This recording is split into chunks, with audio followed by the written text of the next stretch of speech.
Hello! For today's video mga mare, andito tayo ngayon sa kusina kasi mamaya magpipick up tayo ng aking alaga. Pero ngayon maglilinis-linis muna tayo dahil meron tayong natitirang konting oras.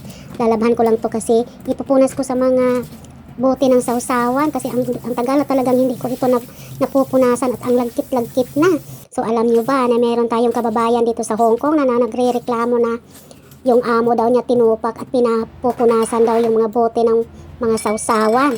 Naku Diyos ko, normal lang yan sa mga amo dahil alam naman natin na yung sausawan pag sila ang hahawak, pag malagkit na yan, talagang magrereklamo yan. Yung mga amo ko ay talagang nagrereklamo din pag hawak nila na yung sausawan ay napakalagkit. Kaya nga inunahan ko na kasi ayoko talagang mapagsabihan lagi, nakakasakit ng ulo.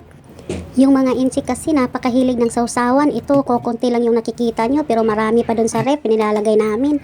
Meron kasi mga sausawan na dapat ay ilalagay sa ref kasi hindi siya pwedeng mainitan. Kaya itong mga araw-araw na ginagamit sa pagluluto, ito lang ang nandito sa labas at malapit sa lutuan kaya sobrang lagkit. Ang tagal ko na kasing hindi nalinisan ito, pati yung lalagyan, napakalagkit na. Pagkatapos ko pala dito, kukunin ko na naman yung aking alaga doon sa school. Kasi lalabas na siya maya-maya at saka magluluto pa ako ng lunch ng aking alaga. Napaka-busy ko ngayon kasi may pasok siya mamaya sa ibang school. Ganito talaga sa Hong Kong, yung mga bata dito walang pahinga. Kaya tayo ding mga katulong wala ding pahinga.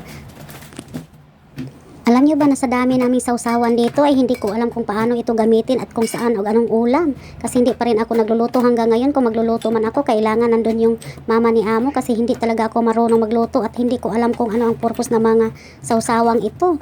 At saka ito ay mantika, napakalagkit na. Ang tagal-tagal ko nang hindi napunasan pero ngayon napupunasan ko na talaga. At ito tingnan nyo yung hapin na tissue, napakalagkit, napakadumi na. Hindi ko ito na-check matagal ng panahon.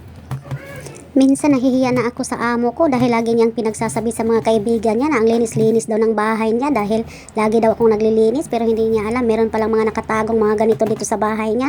Sobrang lagkit na. Ang busy-busy ko kasi pag linggo iba din yung ginagawa ko. Alam nyo ba pag linggo kahit day off po nagtatrabaho pa rin ako sa bahay pero hindi ko naman lang ito napansin na sobrang dumi na pala. Ang ingay-ingay ng mga bata, meron palang mga bata sa labas dahil nandito yung mga pamangkin ni amo dahil may pasok sila dito malapit lang sa bahay kaya ang ingay-ingay at ako ay nagvo-voice over. Andito ako ngayon sa CR ng aking amo pumapasok dahil sobrang ingay at wala akong panahon na magvo-voice over mamayang gabi dahil nandito na yung mga amo ko kaya ako nagtumatago dito. At para naman sa mga baguhan dito sa Hong Kong, kung gusto nyo na magustuhan kayo ng inyong mga amo ay kailangan magpakitang gilas po kayo.